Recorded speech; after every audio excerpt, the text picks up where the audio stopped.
السلام عليكم ورحمة الله وبركاته، ومعاكم في فيديو مهم جدا النهاردة، والصراحة أنا متحمس جدا إن أنا أعمله علشان ده هيساعد ناس كتيرة، وهو من أفضل الطرق اللي الواحد بيجي بريطانيا بيها وبيستخدموا جنسيات كتيرة أشهرهم الباكستان والهنود وكده. طريقة رسمية تيجي بيها بريطانيا من غير ما تعمل حاجة مثلا غير شرعية أو غير رسمية أو تعرض حياتك أو أي حاجة مثلا. الموضوع دوت من أسهل المواضيع اللي تجيب لك فيزا بريطانيا، والفيزا بتاعتها بتكون شبه مضمونة، وهو طريق الماستر اللي انا جاي اتكلم عليه النهارده. فتابعوا الفيديو لحد الاخر عشان تعرفوا ايه الاوراق والشروط اللي مطلوبة علشان تدرسوا ماستر هنا في بريطانيا او تاخدوا الفيزا. وكمان هشرح معاكم في فيديو النهارده ايه المشاكل اللي ممكن تقابلك في التقديم والحاجات ديت، مثلا زي شهادة اللغة وازاي تجتازها او تسهلها عليك. وكمان انا هشرح نقطة مهمة جدا في الفيديو دوت، وهي ازاي تعدل وضعك بالفيزا بتاعة الماستر ديت. تمام، اللي هو انت ازاي مثلا الفيزا اللي بعدها، وازاي تفضل مكمل في بريطانيا من غير ما ترجع بلدك عادي وقانوني، بدون ما تكسر، بدون ما تعمل اي حاجه خالص. فاستنى المعلومه ديت بالذات مهمه، لان في جنسيات كتيره جدا بيعملوها وبيجوا مخصوص بيدرسوا ماستر علشان ياخدوا الفيزا ديت ويكملوا معيشتهم هنا في بريطانيا ويستخدموا الموضوع بشكل رسمي والحكومه عارفه وكل حاجه، وعادي ما فيهاش اي مشكله، وده حقك القانوني. فتابعوا الفيديو ده لحد الاخر عشان حرفيا فيه كميه معلومات، يعني انا بقالي ايام بحاول ارتبها لكم وابحث وبتاع علشان اعمل لكم الفيديو بتاع النهارده دوت ان شاء الله. يلا بينا بسم الله الرحمن الرحيم.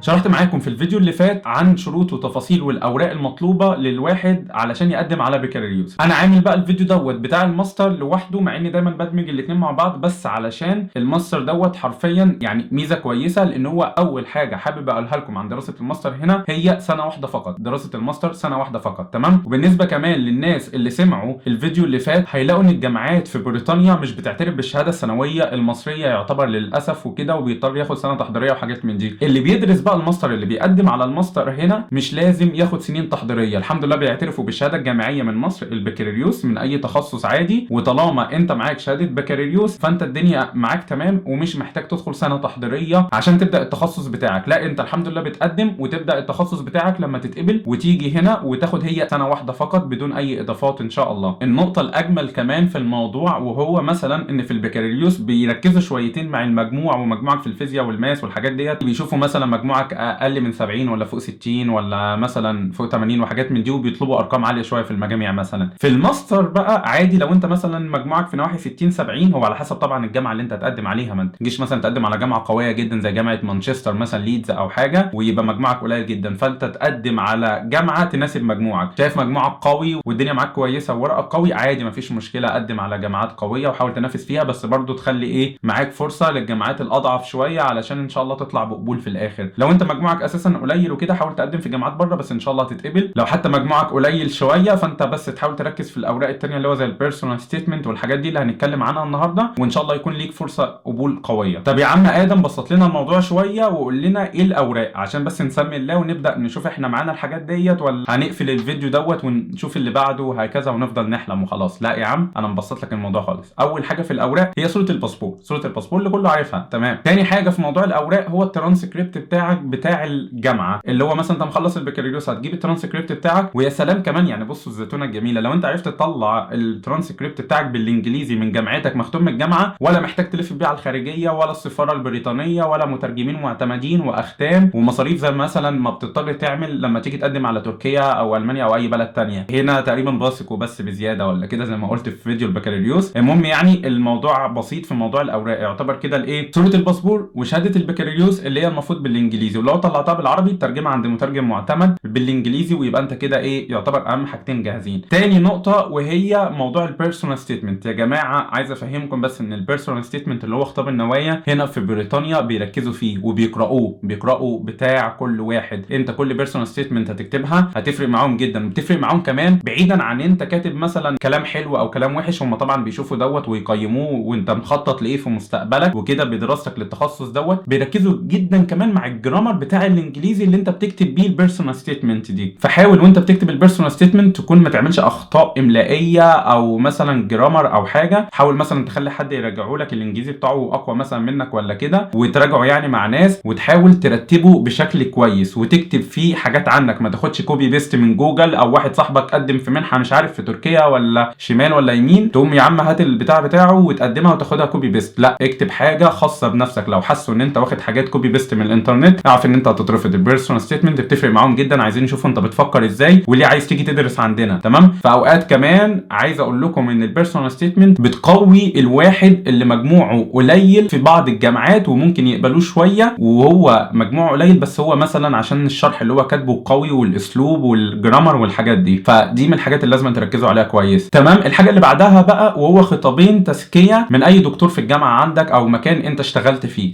انت ما بتحتاجش الكلمات جاهزه، انت بس بتحتاج بيانات الدكتور بتاع الماده. انت مثلا ايه جايب اسم ادم مازن مثلا استاذ الماده في بتاعه الكيمياء في جامعه كذا كذا، تجيب الاسم والايميل بتاعه والتخصص بتاعه ولا هو بتاع ايه اساسا او علاقتك بيه ايه. تمام. وتحطه ايه في البيانات وانت بتقدم. بعد كده لما بييجوا يشوفوا الملف بتاعك ويحاولوا يقبلوك بيتواصلوا مع الدكتور ويطلبوا منه الخطاب او يكتب عنك يعني كلام حلو وكده. ومش لازم أن يكون دكتور جامعي بس، ممكن يكون كمان مدير شركه او اتش ار او حاجه مثلا مكان انت اشتغلت فيه وكده. في نقطه بقى هضيفها دلوقتي اللي بتوع الماستر ديت بتوع البكالوريوس مش محتاجين يعملوها، وهو انك تكتب خطاب تشرح فيه الفتره اللي انت عشتها من اول تخرجك من البكالوريوس لحد الفتره اللي انت دلوقتي بتقدم عليها على الماستر. يعني انت لو لسه متخرج يبقى انت مش محتاج خطاب زي كده. لو انت مثلا متخرج من البكالوريوس من سنتين 3 ولا حاجه وانت مثلا بتقدم دلوقتي على الجامعه في بريطانيا، هم يسالوك انت كنت بتعمل ايه في الفتره ديت. فانت افضل حاجه انك مثلا تكتب اللي هو ايه، مثلا انا قضيت سنه في الجيش مش عارف، مثلا السنه ديت كنت بتجوز، السنه ديت ايه كنت شغال في شركه كذا كذا كذا مثلا ولا حاجه. المهم تكتب لهم حاجات انت كنت بتعملها خلال الفتره ديت عشان يعرفوا انك حد ايه، مش اللي هو بتنتخ وتدرس وخلاص وشهاده وحطها في الدرج وانا اسمي خريج ودرست وحاجات من دي. فبرضه لازم يشوفوا انت كنت بتعمل ايه خلال الفتره ديت. وفي نقطه كمان مهمه بعض الجامعات بتحتاجها او اغلبها، وهو ان يكون ليك سي في. فانت تعمل سي في زي اللي انت بتقدم بيه على شغل عادي اللي هو فيه بياناتك والشهادات اللي درستها وخبراتك السابقه والحاجات ديت، وتقدم السي في مع اوراقك. ده حاجه برضو مهمه جدا اغلب الجامعات بتحتاجها، وبعض الجامعات كمان ممكن تطلبها للبكالوريوس كمان. فهي حاجه مهمه جدا للماستر، فلازم تجهزها مع باقي الاوراق ديت علشان ما تخليش حاجه ناقصاك. طب يا ادم بالنسبه للغه، احنا بنقدم في جامعه انجليزيه، اللغه هنا شرط عشان تدرس يا جماعه، بس اللغه زي ما انا كاتب مش شرط للتقديم ولا شرط للقبول. يعني وانت بتقدم مش هيشترطوا انك يا تحط ملف اللغه يا اما ما تقدمش، لا بتقدم عادي مش شرط عشان تقدم، وهم بيبصوا في ملفك عادي بيشوفوه وعادي يقبلوك بدون لغه، وبعد ما يقبلوك بيدوك قبول مبدئي. تمام. اللي هو اسمه كونديشنال اوفر اللي هو قبول مشروط. تمام. القبول بيكون مكتوب لك فيه ان احنا مثلا جامعتنا عايزه ايلتس 6.5، جامعتنا عايزه مثلا ايلتس 6، وبيكون معاك فتره مثلا كام شهر على حسب انت مقدم امتى على الجامعه عقبال ما الكورس بتاعك ما يبدا، ويقولوا لك انت معاك خلال الفتره ديت انك تجيب لنا شهاده الايلتس وتحقق لنا الشروط اللي احنا حاطينها لك في القبول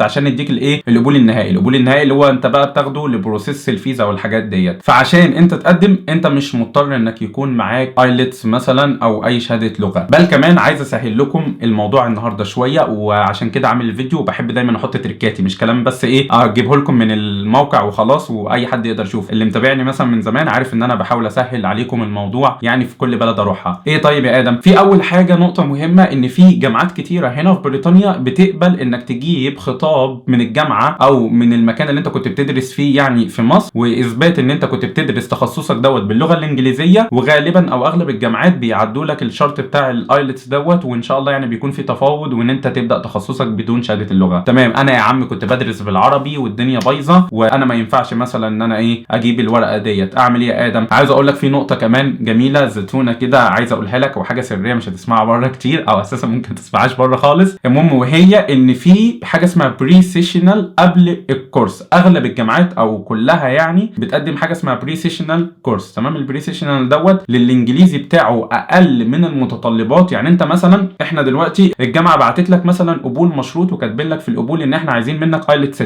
وانت يا عم مستواك ضعيف متوسط ولا حاجه ودخلت مثلا امتحان اللغه الانجليزيه بتاع الايلتس وجبت ايلتس 5، هل انا كده يا ادم راح عليا القبول والدنيا وكده؟ لا، في قدامك فرصه كويسه. انت مثلا لو الكورس بتاعك هيبدا يا عم شهر 9، بيكون مثلا في حاجه اللي هو البري سيشنال كورس بس طبعا بفلوس. تمام. وادخل لكم في موضوع الفلوس بس بيكون غالي شويه. يعني انت مثلا جايب 5.5 ومطلوب منك 6، فبتقدر تقدم على البري سيشنال كورس قبل الكورس بتاعك بحوالي 6 اسابيع، يعني حوالي شهر ونص، وبتيجي تدرس ال6 اسابيع دولت علشان يقوي الانجليزي بتاعك. ومع ال6 اسابيع دولت من غير ما تدخل امتحان ايلتس تاني بعد ما تخلص، لا، بتخلص 6 اسابيع وتمتحن مع الكورس بتاعك دوت وعديت فيه، وغالبا يعني ان شاء الله تعدي فيه، بتبدا التخصص بتاعك على طول بدون ما تدخل محاولات ايلتس تانية غالبا. يعني لو انت طيب مثلا جايب 5 اللي هو مثلا مستواك اضعف شويه في الانجليزي والايلتس بتاعك 5 ومش عارف تجيب اعلى من كده والدنيا يا عم مقفله معاك وانا ادم دماغي مقفله وده اخري، في بري سيشنال كمان هيكون مده ضعف تقريبا حوالي 12 اسبوع، وال 12 اسبوع دولت بيعادلوا حوالي 1 في الايلتس. فانت كده مثلا جايب 5 والجامعه بتاعتك مدياك شرط ان انت تجيب لهم شهاده ايلتس 6،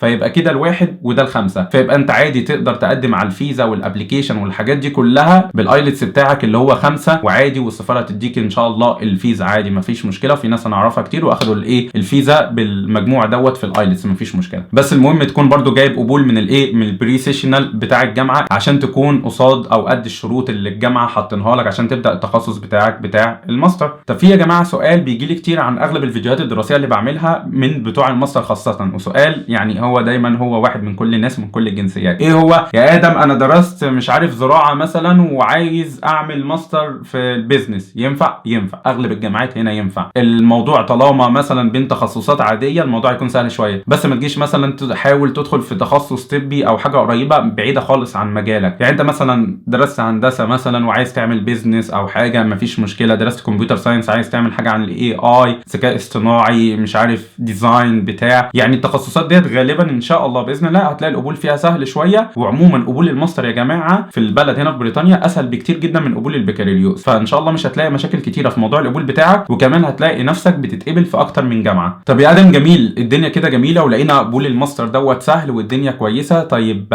نسافر ازاي؟ واشمعنى انت قلت لنا على قبول الماستر دوت هو اللي يخلينا نهاجر لبريطانيا بطريقه شرعيه ونفضل قاعدين هناك وبتاع؟ يا عمي بسهوله، لان الماستر هو سنه واحده فقط، تمام؟ وبعد دراستك للسنه ديت انت اساسا وانت بتدرس بيكون يحق لك ان انت تشتغل بارت تايم عادي كل يوم مثلا كام ساعه او كام ساعه في الاسبوع، حوالي 20 ساعه في الاسبوع تقريبا. انت طيب بعد ما تخلص السنه ديت بيدوك فيزا قانونيه لمده سنتين تدور فيها على عمل. خلال السنتين دولت بتدور فيها على عمل، ويا ريت تكون شركه كبيره تعمل لك سبونسر شيب، بس اغلب الشركات الكبيره عشان مثلا اديكم الواقع واكون معاكم واقعي شويه مش هتلاقي بسهوله ان شركه تعمل لك سبونسر شيب على طول، فالاغلب بيعمل ايه؟ بيحاول خلال السنه ولا سنتين دولت يعمل تدريب في شركات عاديه وسط وصغيره وكده لحد ما يعمل خبره، لان اغلب الشركات الكبيره بتطلب خبره، فبس بيعمل فيها خبره وقبل ما يخلص ان شاء الله السنتين ولا حاجه تكون قدمت في شركه من الشركات الكبيره اللي بتقدر تعمل سبونسر شيب علشان تغير لك نوع الفيزا، وبتديك فيزا 5 سنين اللي هي بقى ايه بتاعه العمل ديت ان شاء الله، وبتخلص ال5 سنين ديت بتقدم على الاقامه الدايمه، وبعدها بحوالي سنه بتاخد الجنسيه البريطانيه ومش مضطر انك تسافر من بريطانيا، والطريق دوت قانوني 100% والدنيا فيه تمام يعني الحمد لله. طب تمام يا جماعه، انا يعتبر خلصت كده الفيديو بتاعي بتاع النهارده، بس انتوا تسالوني في الكومنتات دلوقتي على موضوع المصاريف اللي انا متعود عليه. انا يا جماعه مأخر عليكم بس موضوع المصاريف عشان بحاول اجمع ليكم اكبر كم المعلومات عن المنح. انا ممكن اقول لكم دلوقتي عادي يا جماعه متوسط اسعار الماستر مثلا هنا حوالي 11000 باوند، تمام؟ اغلب الناس اللي متابعيننا انا عارف ان انتم مش هتقدروا تدفعوها وحاجات من ديت، او مثلا هتلاقوا 16000 او في ارقام كبيره يعني 16000 في كمان جامعات بتوصل مثلا ل 20000 وحاجات من دي. انا بحاول ان انا اجل موضوع المصاريف لفيديو لوحده علشان احكي لكم فيها كمان عن المنح واحكي لكم فيها ازاي تقللوا السعر دوت، لان في بعض المنح بتكون متاحه لمصر تلاقي مثلا حاجه تنزل لك 3 4000 وحاجات من دي. فان شاء الله استنوا الفيديو الجاي هحاول اعمل لكم الفيديو عن المنح وعن الاسعار هنا وازاي تقلل السعر، وازاي كمان لما تيجي مثلا تدفع جزء وقبل ما تسافر جزء وحاجات من دي، وازاي تقسط وكده، وازاي تعدي الموضوع دوت بسهوله شويه. هو الموضوع محتاج فلوس، محتاج فلوس كتيره، بس هقول لكم على حبه ثغرات يعني ان شاء الله هتسهل عليكم الموضوع شويه، والحساب البنكي والحاجات دي هشرحها لكم واقول لكم كمان على حاجات ان شاء الله تسهل عليكم الموضوع. فبدل بس ما اقول لكم دلوقتي يا جماعه خلاص التخصص بسعر كذا كذا، او انتوا دخلتوا على موقع الجامعه هتلاقوه عادي وهتتقفلوا من الموضوع والموضوع يبقى بالنسبه لكم مستحيل. انا بحاول ابسط لكم والله يا جماعه الموضوع علشان كلكم تقدروا تسافروا ان شاء الله وتيجوا بالسلامه وتدرسوا زيي وفي جامعات احسن مني كمان. فاستنوا الفيديو الجاي بتاع المصاريف والمنح والحاجات ديت ان شاء الله، وكمان الفيديو بتاع التقديم لان خلاص انا عرفتكم النظام وايه الاوراق اللي انتوا تجهزوها والايلتس ومش الايلتس وشروط اللغه وازاي تعدوا منها والحاجات ديت. الفيديوهات اللي جايه بقى برضو مهمه جدا علشان هيكون فيها موضوع المصاريف وازاي تتخطاها وازاي تقللها وحاجات من ديت، وازاي تعدي موضوع الحساب البنكي او تعمله بسهوله وكده، وكمان ازاي تقدم عشان برضو برضو نقطه مهمه جدا عشان انا معودكم ان انتوا تتعلموا تقدموا بنفسكم في اي بلد انا بتكلم عنها بدون ما تحتاج لشركات وكده. فان شاء الله استنى الفيديو الجاي ان شاء الله برضو هيكون خلال الايام ديت. هحاول اعمل لكم الباقي السلسله بتاعه الدراسه في بريطانيا ديت بسرعه، بس طبعا ما تنساش تشترك في القناه وتفعل زر الجرس عشان كل ما ينزل فيديو يجي لك وتتفرج عليه، عشان ما تتوهش في ترتيب الفيديوهات ديت، عشان انا ماشي معاكم جزء بجزء بخطوه بخطوه لحد ان شاء الله ما تاخد الفيزا وتقدم والحساب البنكي والحاجات دي وتيجي بالسلامه، واشوفك يا عم هنا على خير ان شاء الله. طب يا جماعه بس في نقطه صغيره بس مهمه جدا لاغلبكم وانا عارف نسيت اذكرها يعني في الفيديو، وهي ان السن مش شرط هنا للقبول. يعني انت لو سنك كبير او في فرق كبير شويه فعادي ده مش شرط للقبول، بس ممكن يصعب الفيزا شويه، بس عادي اغلب الجامعات ما بتحطش رقم معين يعني للقبول. فان شاء الله